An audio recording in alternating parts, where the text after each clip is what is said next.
ఓం శ్రీ అరుణాచలేశ్వరాయ నమః. గ్రంథం పేరు కపాలమోక్షం. ఒక ఆత్మయోగి ఆత్మకథ. గ్రంథ రచయిత పరమహంస. అధ్యాయం 63, 1వ భాగం. నా జీవనాడి ధ్యాన అనుభవాలు. నాకు మహానిర్వాణ శక్తి ఉన్న నవపాషాణ నిర్మిత వస్తువు ఇవ్వగలిగే మానవాతీత శక్తి గురించి ఎదురు చూస్తూ ఉండగా నాలో తెలియకుండానే నా శరీరం యోగమత్తులోనికి వెళ్ళటం జరుగుతుంది. మన సూక్ష్మధారి తల మార్చబడి చిలుక తలతో అది కాస్త అచేతన స్థితిలోనికి అనగా మరణ స్థితిలోనికి వెళ్ళిపోతే మరి నాకు ఎక్కడ నుంచి యోగమత్తు వస్తుందో కొద్దిసేపటి వరకు అర్థం కాలేదు. అప్పుడు నేను ధ్యాన స్థితిలోనికి వెళ్ళేసరికి నా మనోనేత్రం ముందు టెంపుల్ రన్ ఆట మొదలైంది. వెళ్ళేవాడు చచ్చినాడు. అదే నా సూక్ష్మధారి తలమారి చినమస్తాదేవి చేతిలో మరణించినాడు కదా. మరి ఇప్పుడు ఎవరు చేస్తున్నారు ఈ యానము? ఎక్కడికి వెళ్తున్నాడు? అర్థం కాకుండానే భూమి, గ్రహాలు, చంద్రుడు, సూర్యుడు, త్రినేత్రం ఇలా నన్ను దాటుకుంటూ శూన్యం స్థితికి చేరుకున్న అనుభూతి కలిగింది. అక్కడ నా పోలికలు ఉన్న సూక్ష్మధారి చిలుక తలతో అచేతన స్థితిలో పడిపోయి ఉండగా ఈ శరీరం హృదయ భాగం నుంచి నాలాంటి పోలికలు ఉన్న 3 అంగుళాల ఆసామి నల్లటి శరీరంతో బయటకు వచ్చినాడు. అనగా ఒక రకంగా చెప్పాలంటే వామనుడు అంత ఎత్తులో ఉన్నాడు. ఇలా వచ్చినవాడే నా కారణ శరీరం రూపధారి అని నాకు అర్థమైంది.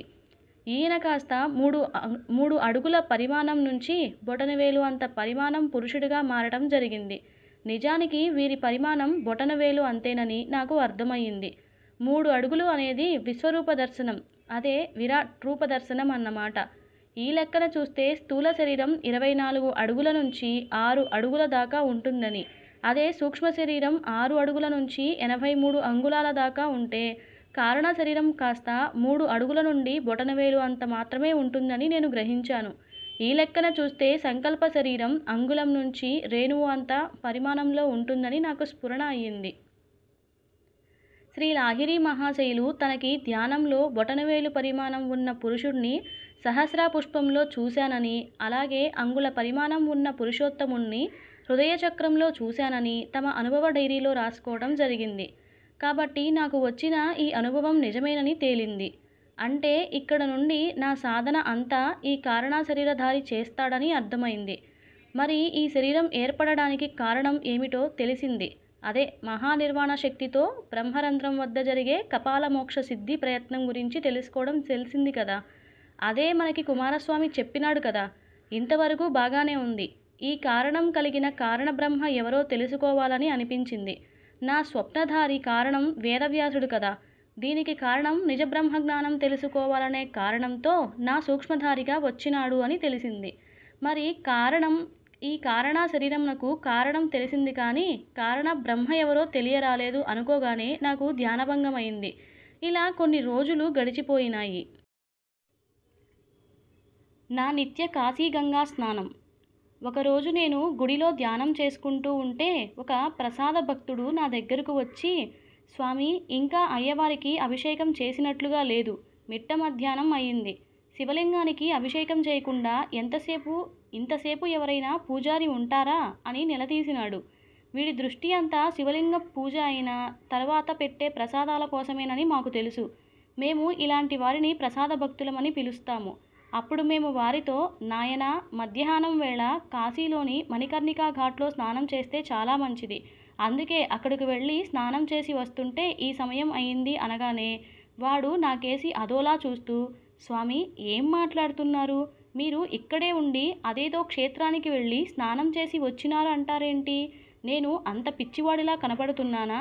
మీ బద్ధకానికి గంగా స్నానం అని సాకు చెప్పి తప్పించుకుంటున్నారు అంటుంటే వాడికి ఈ మధ్యనే మేము దేవుణ్ణయ్యామని, అదేదో పెద్ద మనిషి అయ్యామని ఎలా చెప్పాలో అర్థం కాక అబద్ధం చెప్పలేక, అయితే మేము కాశీగంగా స్నానం ఎలా చేసినామో నీవే నీ కళ్ళతో చూడు అని 18 క్షణాల పాటు నా భ్రూమధ్య ప్రాంతంలో ఉన్న త్రికోణంలోని త్రివేణి గంగా స్నానంలో నా కారణ శరీరధారి స్నానం చేయడం చూపించేసరికి వాడికి నోట మాట రాలేదు.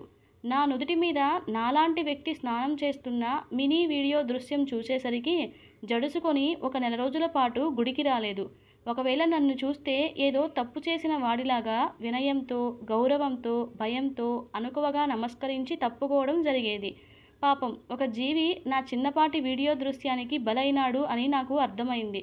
చమత్కారాలు చేస్తే గాని జనాలు నమస్కారాలు చెయ్యరు అని పెద్దల ఉవాచ కదా. మన శరీరంలో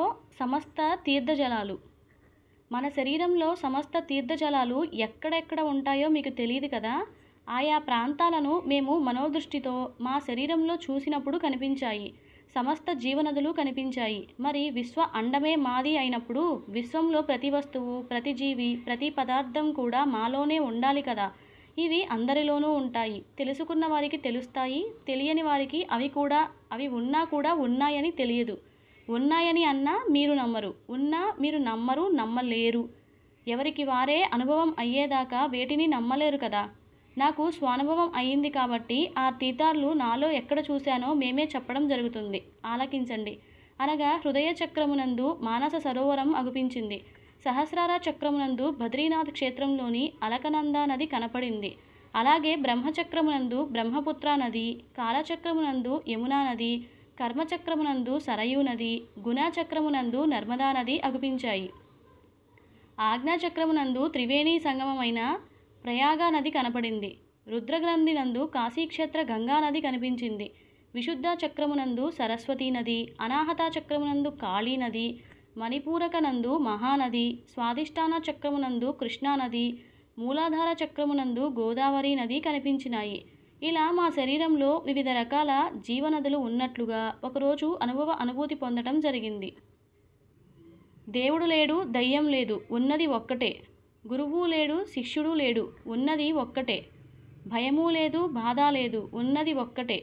లోకాలు లేవు, దైవ స్వరూపాలు లేవు, ఉన్నది ఒక్కటే. ఉన్నది పరమశూన్య బ్రహ్మమే, పరమానంద స్థితియే, అనుభూతియే స్వరూపంగా ఉన్నాను.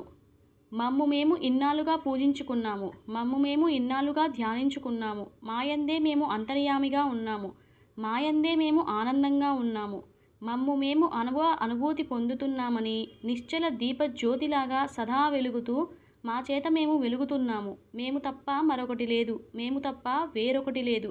మేము శబ్దస్వరూపుడిగా ఉన్నాము, మేము శాంతి స్వరూపుడిగా ఉన్నాము. నాకు పక్షితల ఎందుకు వచ్చింది? ఒకరోజు నేను ధ్యానం చేస్తూ ఉండగా ఒక చిన్న సందేహం వచ్చింది. అది ఏమిటంటే, ఎందుకు నేను అనేది త్యాగం చేయగానే జంతువు తల వచ్చింది అని. మళ్ళీ మనిషి తలనే రావచ్చు కదా అనుకుంటూ ధ్యానంలోనికి వెళ్ళిపోయినాము. అప్పుడు మాకు ధ్యానంలో ఒక దృశ్యం ఆవిష్కరించబడింది. అది ఏమిటంటే, మూలాధార చక్రంలో వివిధ రకాల వృక్షజాతులు ఉన్నట్లుగా కనిపించినాయి. ఆ తర్వాత స్వాధిష్టాన చక్రమునందు ఈగలు, దోమలు లాంటి పురుగులు ఉన్నట్లుగా కనిపించాయి. ఆ తరువాత మణిపూరక చక్రమునందు మనుషులు, పశువులు లాంటి జీవజాతులు ఉన్నట్లుగా కనిపించింది. ఆ తరువాత అనాహత చక్రమునందు పక్షి జాతులు, పాములు, ఈ జాతులు కనిపించినాయి. ఆ తరువాత విశుద్ధ చక్రమునందు ఇవి అన్ని రకాల జీవజాతులు ఉన్నట్లుగా కనిపించింది. ఆ తరువాత ఆజ్ఞాచక్రంలోని 2 దళాలలో ఒక దళమునందు కేవలం మనిషి జాతి ఉంటే మరొక దళంలో జంతుజాతి ఉన్నట్లుగా కనపడింది. ఆ తర్వాత సహస్ర చక్రంలోని 2 దళాలలో ఒక దళంలో మనిషి తల, జంతువు శరీరంతో ఒక జాతి ఉంటే మరొక దళంలో మనిషి శరీరం, జంతువుల తల ఉన్న జాతి ఉన్నట్లుగా కనిపించింది. కొద్దిసేపటికి నాకు ధ్యానభంగం అయింది. బయటకు వచ్చిన తరువాత ఈ దృశ్యం ఏమిటో విచిత్రంగా ఉంది. ఎక్కడా కూడా ఏ పుస్తక గ్రంథాల్లో చూసినట్లుగా, చదివినట్లుగా గుర్తుకు రాలేదు. అప్పుడు నాకు నేను విశ్లేషణ చేసుకుంటే, మూలాధార చక్రంలో కనిపించిన వృక్షజాతులు భూమి నుంచి పుట్టేవే, ఉద్భిజములు అయి ఉండాలి. అలాగే స్వాధిష్టాన చక్ర స్థానంలో కనిపించిన ఈగలు, దోమలు లాంటివి స్వేదం నుంచి పుడతాయి కాబట్టి ఇవి స్వేదజములు అయి ఉండాలి. ఇక మణిపూరకంలో అయితే మానవ, పశువుల జాతులు అనేది జరాయువులు అయి ఉండాలి. ఇక అనాహత చక్రంలో అయితే ఉన్న పక్షి, పాము జాతులు అనేవి అండాల నుంచి పుడతాయి కాబట్టి ఇవి అండజములు అయి ఉండాలి. మన హైందవ గ్రంథాల ప్రకారం చూస్తే సృష్టిలో జీవ సృష్టి అనేది ఉద్భిజములు, స్వేదజములు, జరాయువులు, అండజములు వంటివి 4 జాతుల నుంచి ఏర్పడడం జరుగుతుంది. అవి ఏ ఏ చక్రాల నుంచి ఏర్పడతాయో ఈ 4 చక్రాల ద్వారా జరిగి ఉండాలి. ఇక విశుద్ధి చక్రంలో అనేది జీవ ప్రకృతి అవుతుంది. ఇందులో ఇలా ఈ 4 రకాల జాతులు కలిసి 84 లక్షల జీవులుగా రూపాంతరం చెందుతాయి. అనగా 21 లక్షల జాతుల ఉద్భిజములు అని, 21 లక్షల స్వేదజములు అని, 21 లక్షల జరాయువులు అని, 21 లక్షల అండజములు అని, ఇవి 4 జాతులు కలిపితే 84 లక్షల జీవులు అవుతాయని గరుడ పురాణం చెప్పకనే చెబుతోంది కదా.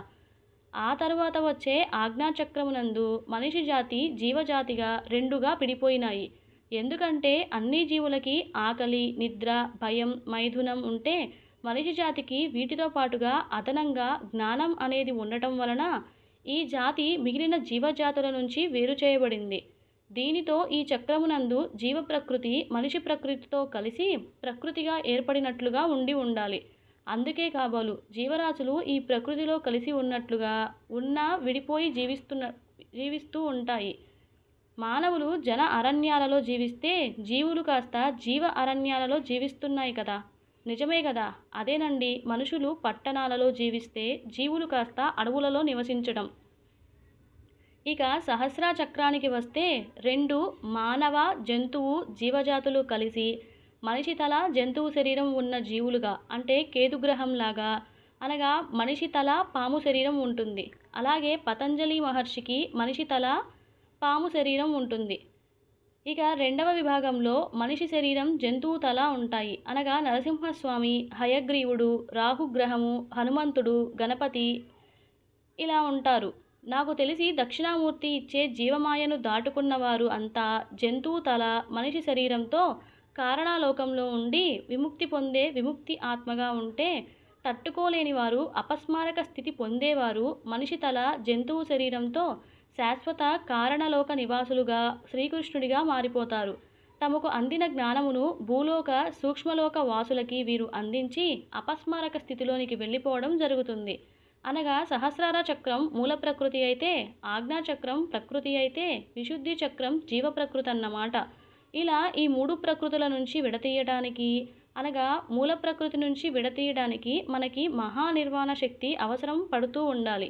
ఎందుకంటే అరవింద యోగి అనుభవం ప్రకారం చూస్తే ఈ 3 రకాల ప్రకృతులు శ్రీకృష్ణ భగవానుడు ఆధీనంలో ఉంటాయని, శ్రీకృష్ణ మాయతో బంధింపబడి ఉంటాయని, ఈ మాయను దాటాలంటే మనకి మహానిర్వాణ శక్తి అనగా న్యూక్లియర్ శక్తి కావాలి అన్నమాట. ఈ శక్తి నవపాషాణం అనగా నవ విషాలతో చేసిన పదార్థం వస్తువు ఉండాలి. ఈ వస్తువు తీసుకొని అర్హత యోగ్యత మనకి ఉందో లేదో పరీక్షించడానికి పరమశూన్యం ఒక మానవాతీత శక్తిని ఉంచింది. అది ఏమిటో ఎవరో ఎక్కడ ఉందో తెలిస్తే మనం ముందుకు వెళ్ళగలం అని నాకు అర్థమైంది. ఇప్పటికైనా మీకు నేను అనేది త్యాగం చేస్తే జంతువు తల ఎందుకు వస్తుందో అర్థమైందా? ఇంకా అర్థం కాలేదా? అపస్మారక స్థితి మాయ దాటిన తరువాత ఆ దాటిన వారికి, అనగా జ్ఞాన బ్రహ్మ కాస్త మౌన బ్రహ్మగా మారిన వారికి మాత్రమే ఈ అవతారం వస్తుంది. మౌన బ్రహ్మగా ఉండలేక జ్ఞాన బ్రహ్మగా తాము పొందిన జ్ఞాన అనుభవ అనుభూతులు పంచడానికి మనిషి తల జంతువు శరీరం ఉన్నవారిగా మారిపోయి భూలోక సూక్ష్మలోక వాసులకు జ్ఞానం ఇస్తారు. అనగా పతంజలి మహర్షిలాగా, కేతుగ్రహంలాగా అన్నమాట. ఇలాంటి వారిని మన సైన్స్ శాస్త్రవేత్తలు ఏలియన్స్గా పిలుస్తారు. వీళ్ళంతా శంభలా గ్రామంలో, కైలాస పర్వతములలో, హిమాలయాలలో, సూర్యమండలం నుంచి భూమండలం లోపల ఉన్న 7 రకాల మండలాలలో కారణ శరీరాలతో మన భౌతిక కంటికి కనిపించని స్థితిలో వైరస్, బ్యాక్టీరియాలాగా ఉంటారు. మనకి నవపాషాణం శక్తి ఉన్న వస్తువు ఇచ్చేది ఎవరు? ఒకరోజు మేము ధ్యానానికి కూర్చోపోతూ ఉండగా ఒక ధర్మ సందేహం వచ్చింది. అది ఏమిటంటే, నా తల నరికే చోట యోగ్యత, అర్హత, పరీక్ష అధికారిగా హనుమంతుని సజీవ విగ్రహమూర్తి ఉన్నదని చెప్పినాను కదా, మీకు గుర్తుందా? మరి ఈయన అక్కడ ఎందుకు ఉన్నాడు? మిగిలిన దైవాలు ఎవరూ కూడా ఉన్నట్లుగా కూడా అక్కడ కనిపించలేదు. మరి ఈయన ఒక్కడే ఉన్నాడు అంటే మనకి మహానిర్వాణ శక్తి అయిన నవపాషాణం శక్తి ఉన్న వస్తువు ఇచ్చేది ఈయనే అయి ఉండాలి. ఎందుకంటే శ్రీరాముడి అవతారంలో శ్రీ రామబంటుగాను, శ్రీకృష్ణుని అవతారంలో శ్రీ రామదూతగాను ఉన్నాడు. అలాగే వీరిద్దరితో, అనగా శ్రీ రామాంజనేయ యుద్ధం, శ్రీకృష్ణ ఆంజనేయ యుద్ధం చేసిన ఏకైక మగధీరుడు ఈయన ఒక్కడే. పైగా నవనాథులకి, మంత్రప్రయోగాలకి సర్వకోటి దైవాలు లొంగిపోతే ఈయన తనంతట తనే కావాలని లొంగినాడు. ఏ అస్త్రాలు కూడా ఈయనను ఏమీ చేయలేకపోతే బ్రహ్మాస్త్రానికి కావాలని బందీ అయినాడు. అంటే నా లెక్కన ఈయనకి మాత్రమే ఈ నవపాషాణ పదార్థ వస్తువు గురించి తెలిసి ఉండాలి. ఎందుకంటే ఈయన పంచముఖుడు. గరుడ తల, వరాహ తల, సింహం తల, హయగ్రీవ తల, తన మర్కట తలతో ఉంటాడు. పంచ జంతువుల తలలు పొందిన ఏకైక వ్యక్తి ఈయనే కావటం విశేషం. సకల శాస్త్రాల విద్యల జ్ఞానం పొందిన బ్రహ్మజ్ఞాని. ఇంకా రాబోవు కాలంలో ఈయనే భవిష్యత్ బ్రహ్మగా ఉంటాడని హైందవ గ్రంథాలు చెప్తున్నాయి కదా. నా అంచనా నిజమైతే నవపాషాణ సిద్ధి రహస్యం తెలిసిన వ్యక్తి ఈయనే కావాలి అనుకుంటూ ధ్యానానికి కూర్చున్నాను. కొన్ని గంటల తరువాత నాకు ధ్యానమునందు హిమాలయాల మధ్య ఉన్న అష్టదళ పద్మం కొండల మధ్య ఉన్న మానస సరోవరం మధ్యలో, దీని మధ్యలో ఉన్న అతిపెద్ద తామర పువ్వులు 8 చుట్టూ ఉండే మధ్యలో ఒక పెద్ద తామర పువ్వు ఉన్నట్లుగా కనిపించింది. ఒక తెల్లని పండు, అతిపెద్ద కోతి ఒకటి తామర పువ్వు మీదకి దూకింది. అయినా ఈ పువ్వు కొద్దిగా కూడా వంగినట్లు కనిపించలేదు. పూర్వం గౌతమ బుద్ధుడు వీరి పరివార శిష్యులు ఎప్పుడైనా హిమాలయాలకు వచ్చినప్పుడు ఇలాంటి పెద్ద తామర పద్మములపై కూర్చొని ధ్యానం చేసుకునేవారని ఎక్కడో ఏదో పుస్తకంలో చదివిన విషయం లీలగా గుర్తుకు వచ్చింది. అంటే దీనిని బట్టి అది నిజమేనని అనిపిస్తుంది. ఈ పండుకోతి దూకినా కూడా ఈ తామర పువ్వు మునగలేదు కదా. ఇది 8 తామర పువ్వుల మీద ఒకదాని తర్వాత మరొకటిగా ఎగురుతూ వస్తుంది. చివరికి మధ్య తామర పువ్వు మీద ఎగిరి దాని మధ్యలో ఏదో కాడను బయటకు తీసి చుట్టూ ఎవరైనా ఉన్నారేమో అని చూసుకొని, ఎవరూ లేరని నిర్ధారణ చేసుకొని అతి చిన్నగా ఉన్న కాడలోనికి దూరిపోయినట్లుగా కనిపించింది. అతి చిన్న కాడలోనికి ఈయన ఎలా పట్టినాడు? అసలు ఈయన ఎందుకు దూరినాడు?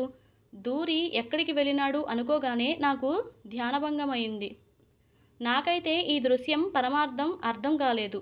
కానీ ఒకటి మాత్రం ఖచ్చితంగా అర్థమైంది. అది ఏమిటంటే నవపాషాణం శక్తి సిద్ధి తెలిసిన ఏకైక వ్యక్తి హనుమంతుడే అని నాకు అర్థమైంది.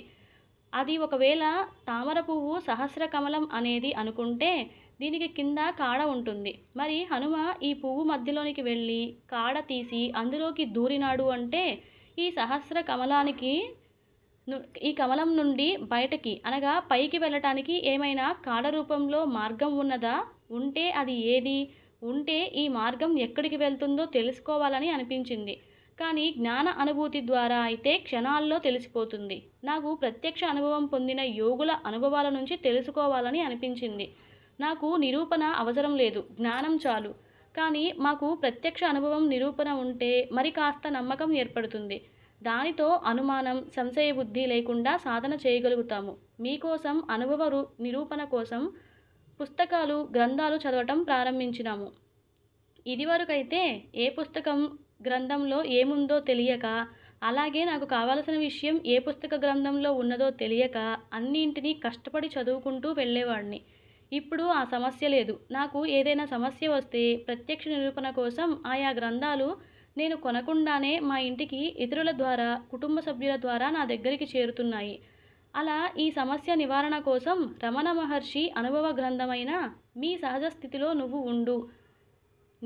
స్థితిలో ఉండు పుస్తకం, అలాగే లాహిరి మహాశయుల అనుభవ గ్రంథమైన పురాణ పురుష యోగిరాజా శ్రీ శ్యామాచరణ లాహిరి పుస్తకం మరియు గీతాచార్యుడు బోధా గ్రంథమైన భగవద్గీత నా బల్ల మీద ఈ 3 గ్రంథాలు మాత్రమే ఉన్నాయి. వాటిలో నాకు కావలసిన విషయం గురించి చదవటం ప్రారంభించాను. చాలా ఆసక్తికరమైన విషయాలు తెలిసినాయి. అరుణాచల క్షేత్రవాసి అయిన మౌనబ్రహ్మ యోగి అయిన రమణ మహర్షి అనుభవం ప్రకారం చూస్తే యోగ సాధన అనేది సహస్రార చక్రం వద్ద ఆగిపోదని, దానికున్న కాడ అనగా జీవనాడి ద్వారా ముందుకు వెళితే హృదయ కమలంలో దగ్గరికి తీసుకుని వెళ్తుంది.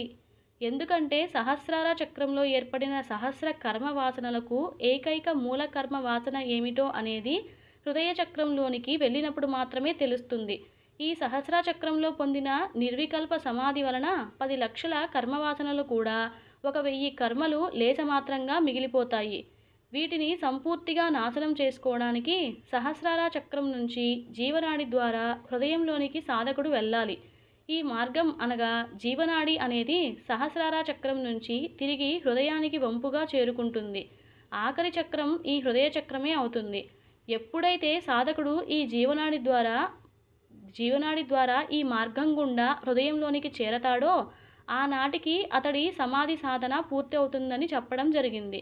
అసలు హృదయ చక్రం అనేది ఉన్నదా లేదా అన్నప్పుడు భగవద్గీతలోని మోక్ష సన్యాస యోగం అనే ఆఖరి అధ్యాయంలో ఆఖరి శ్లోకం చదివితే అది ఖచ్చితంగా ఉన్నదని తెలుస్తుంది.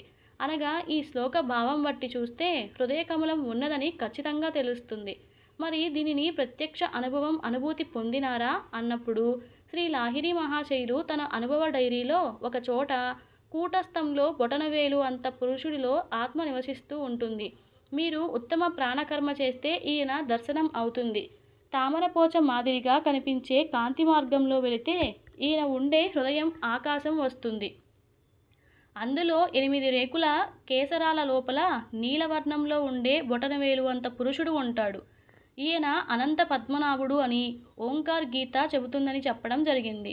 మేము ఈయనని చూశాము, మరి మీరు చూశారా అని తన దగ్గరికి వచ్చే భక్తులను అడుగుతూ ఉండేవాడు అని తన అనుభవ డైరీలో రాసుకోవడం జరిగింది.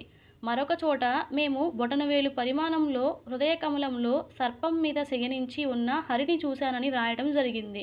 అంటే ఈ ముగ్గురి అనుభవాలను బట్టి అనగా శ్రీకృష్ణుడు, రమణ మహర్షి, శ్రీ లాహిరి అనుభవాలు చూస్తే ఒక విషయం అర్థమైంది. సహస్ర కమలంలో పైన ఉన్న కేసరాలు ఉన్న కాడ వంటి మార్గం ఉండాలి. ఈ మార్గం గుండా పోతే అది కాస్త హృదయ చక్రానికి చేరుతుంది. ఇందులో హృదయ ఆకాశం ఉంటుంది. దీని లోపల 8 రేకుల కేసరాల లోపల నీలవర్ణంలో బొటనవేలు అంత పరిమాణంలో అనంత పద్మనాభుడు ఆదిశేషుడి తల్పం పైన శయనించి ఉంటాడు అని నాకు అర్థమైంది. ఇంతవరకు విశ్లేషణ బాగానే ఉంది. ఇక ఇది ఏ దేవుడు లేనట్లుగా ఈయనే ఎందుకు ఈ హృదయ పద్మంలో పడుకొని ఉండాలి అంటే ఇందులో ఏదో మనకి తెలియని, మనం తెలుసుకోవలసిన మర్మరహస్యం ఉండాలి అనిపించి ఈయనకి సంబంధించిన ఫోటోలు చూసేసరికి మేము ఒక్కసారిగా గతుక్కుమన్నాము. ఎందుకంటే ఈయన ఎడమ చేతిలో ఒక నల్లటి శివలింగం పట్టుకొని ఉన్నట్లుగా ఉంది. ఒకవేళ ఈ లింగం కాస్త నవపాషాణ నిర్మిత లింగం కాదు కదా. ఎందుకంటే హనుమంతుడిని శివ అంశ అంటారు కదా. మహాశివుడే రక్షకుడిగా ఆంజనేయ స్వామి వారి రూపంలో ఈ లింగానికి కాపలా కాయడం లేదు కదా. విచిత్రం ఏమిటంటే రామ, విష్ణు, శివ క్షేత్రాలలో కొన్ని చోట్లలో హనుమంతుడిని క్షేత్రపాలకుడిగా పెట్టడం జరుగుతుంది.